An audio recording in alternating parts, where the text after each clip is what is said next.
یہ نماز اللہ سے لینے کے لیے ہے. اللہ کے رسول علیہ السلام نے فرمایا اذا سألت فاسأل اللہ واذا استعنت فاستعن باللہ. جیسے تجارت سے آدمی کو روزی ملتی ہے، ملازمت سے پیسہ ملتا ہے، کھیتوں سے غلے ملتے ہیں، اسی طرح نماز سے روزی ملتی. نماز اس طرح روزی کو کھینچتی ہے جیسے مقناطیس لوہے کو کھینچتا ہے.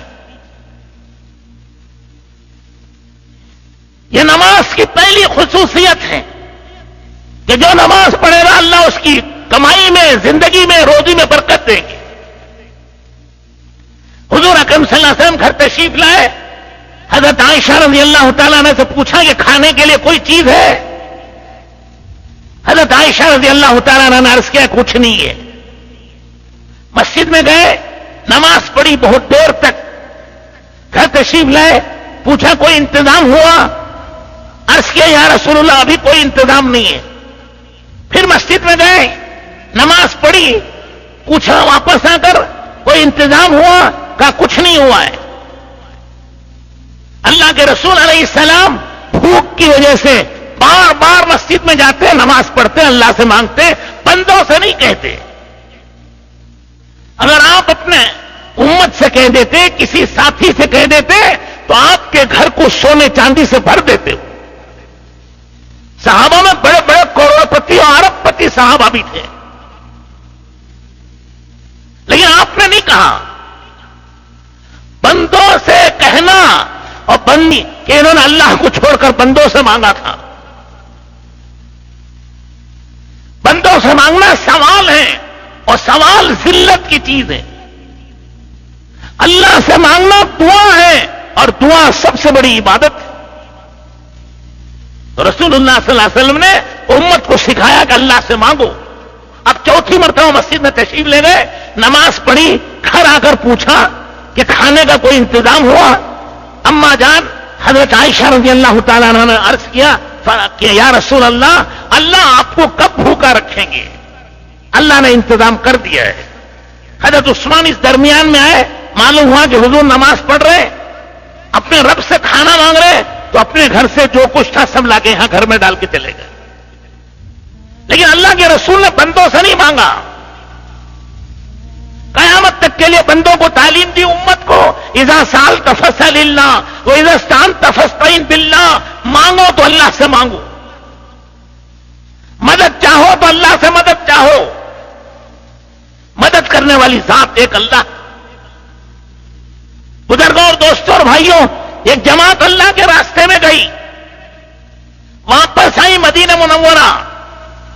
اس میں سے ایک صحابی گھر آئے، گھر والوں سے پوچھا کھانے کا کھانا ہے کچھ؟ انہوں نے کہا کہ جب سے آپ گئے ہیں تو جلدی سلام پھیر کر جتنے گھر میں برتن تھے سب بھر لیے. اور پھر شوہر سے کہا ذرا دیکھو یہ چکی اٹھا کے دیکھو کتنا آٹا ہے، پڑوس سے برتن لا کے وہ بھی بھریں گے. اور شوہر نے چکی کا پاٹ اٹھایا، اس میں ایک چٹکی بھی آٹا نہیں تھا، خالی اندر. حضور اکرم صلی اللہ علیہ وسلم کی خدمت میں حاضر ہوئے، عرض کیا کہ یا رسول اللہ آج ہمارے ساتھ یہ قصہ پیش آیا ہے کہ ہم بھوکے تھے، نمازیں پڑھی، اللہ سے مانگا، چکی چلنے لگی، آٹا گرنے لگا، گھر کے سارے برتن بھر گئے. ہم نے اٹھا کے دیکھا کہ اور کتنا ہے تو اس میں کچھ نہیں تھا. حضور اکرم صلی اللہ علیہ وسلم نے فرمایا قسم اس ذات کی جس کے قبضے میں محمد الرسول اللہ صلی اللہ علیہ وسلم کی جان ہے، اگر اس چکی کو نہ اٹھاتے قیامت تک وہ چلتی رہتی تھی اور آٹا اس میں سے گرتا رہتا. دیکھا آپ نے، یہ انسانوں کی اور دنیا کے ڈپو کا آٹا نہیں تھا، یہ اللہ کے خزانے سے آ رہا تھا. اللہ کے خزانے لامحدود ہیں، اور وہاں کی نعمتیں جو آئیں گی وہ بھی لامحدود. اور اللہ کے خزانے، ریگستان میں کھانا پانی نہ ہو اور اونٹ نہ ہو تو موت کو دعوت دینا ہے. آگے جائیں تو ریگستان ریت، پیچھے جائیں تو ریت، پانی کا نام و نشان نہیں. تو گویا موت کی دعوت دینا ہے اور مرنے کے لیے تیار ہونا ہے. سارے اونٹ بھاگ گئے, اس پر کھانا پانی سامان سفر. اب کیا ہوگا؟ ساتھی گھبرائے. امیر صاحب نے کہا گھبراتے کیا ہو, ہم اونٹ کے بندے نہیں ہیں, ہم سامان کے بندے نہیں, ہم تو اللہ کے بندے ہیں. تیمم کرو, نماز پڑھو, اللہ سے مانگو, اللہ ہر جگہ موجود ہے. تمام جماعت نے نماز پڑھی اور دعا مانگی. ابھی منہ پر ہاتھ نہیں پھیرا تھا, زمین پھٹ کے پانی بہنے لگا. سب نے پانی پیا, غسل کیا, سانس لی. اتنے میں سامنے دیکھا کہ کوئی پیچھے سے اونٹ کو بھگاتا لا رہا ہے.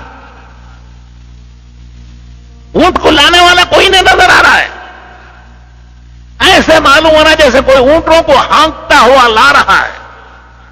کون لایا؟ ارے کس نے لایا؟ کون لا رہے ہیں؟ اللہ کی قدرت سے باہر کوئی چیز نہیں ہے. میرے دوستو, تجارتوں میں جو طاقت ہے وہ مخلوق کی طاقت ہے. حکومت میں جو طاقت ہے وہ مخلوق کی طاقت ہے.